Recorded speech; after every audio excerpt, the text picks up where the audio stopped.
Hello everyone, and welcome to the oncoming Brainstorm. Today I'm going to be reviewing Captain America Civil War. So this film is the latest installment in the Marvel Cinematic Universe. This film series has been going on since 2008 with the original Iron Man starring Robert Downey Jr.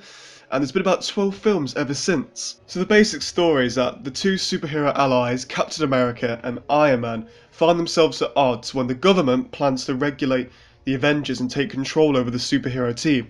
So the great thing about this film is that there's no real villain. It depends on which character's point of view you prefer. There is a character in there that is sort of an antagonist, but he's not really in the foreground. He's very much in the background. He's not got much focus on him until the very end. For the most part, it's all about Captain America and Iron Man butting heads with each other.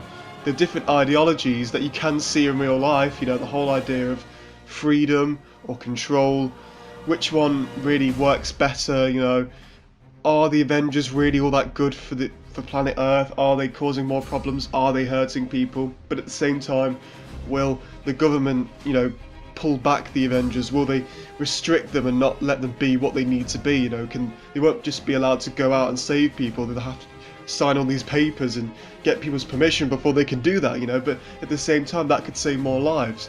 It's very two-sided, coin kind of thing, double-edged sword. All depends on what you believe, and you may go into the film thinking one way and come out thinking the other. It's very divided, and even by the end of the film I found it very hard to pick a side. That's the great difference about this film. All the other Marvel films, there's been some big bad villain. You have the perfect superhero who's got lovely hair, lovely teeth, he looks all perfect and amazing like Captain America and Iron Man. They're almost like these invincible superheroes and they're just fighting these knockoff villains, and they save the day and that's it. And to begin with, that was a lot of fun to watch, but it does get tiresome by like Iron Man 3 and Thor the Dark World. It's kind of like a seen that, done this, seen that. It's sort of rinse and repeat. You see the formula, it gets a bit dull. With this film, they're really, going all new. That they're wiping the surface with all the formulaic, repetitive storylines, and they're trying something new where the two main characters are butting heads, and the characters that you really care for and you love to see the friendship between, like Captain America and Iron Man, they're going against each other. There's not really a proper villain in this film. It's all about the heroes fighting each other, which I think is brilliant and genius and completely new. Two brand new characters are Black Panther and Spider-Man. They're both fantastic in different ways. The great thing about Black Panther is that you look at all the other Avengers and they're all quite... It seems that the writers have to make each Avenger have a witty line, or they have to make a joke and have to have some sort of a catchphrase, which is great and funny.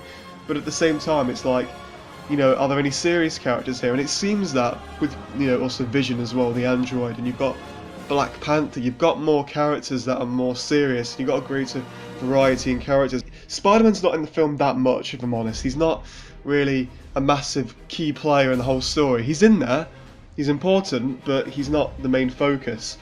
But the little amounts you see him are brilliant, and they give you just enough to want to see more without giving you too much or too little.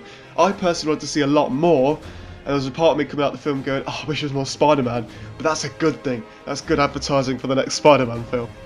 Now, I have been gushing all over this film, but there are some problems. No film's perfect. This film is awesome, but it does have quite a few problems here and there. One big thing is that there is sort of a villain in the film. I don't want to spoil it.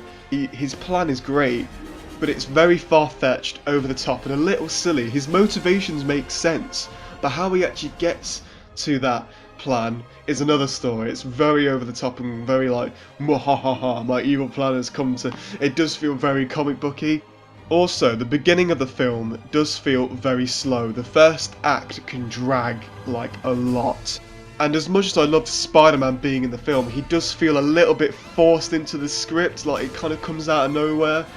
He does feel very shoved in there in the last minute. And during the airport scene with all the superheroes fighting each other, characters like Black Widow, Hawkeye and Vision feel like they've been sidelined for the superheroes with better powers.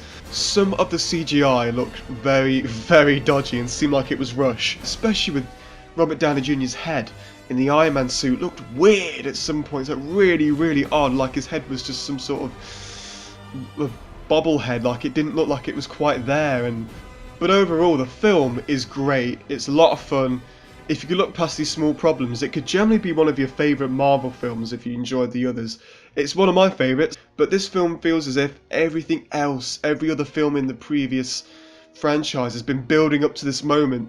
When it started all the way back in 2008, and I was about, I don't know, 10 when I was a kid, and I loved Iron Man, loved watching it. Now I'm a teenager, and I still love these films, and when you grow up with them, it's a brilliant experience, and it's just awesome, and I love this film. There's a lot of fun. Few problems here and there, but if you can overlook them, it's a great experience. But thank you for listening to my rambling about Captain America Civil War. I hope you guys enjoyed it. I hope you guys enjoy the film, more importantly, and I will see you guys next time. Take care and see you later. Bye!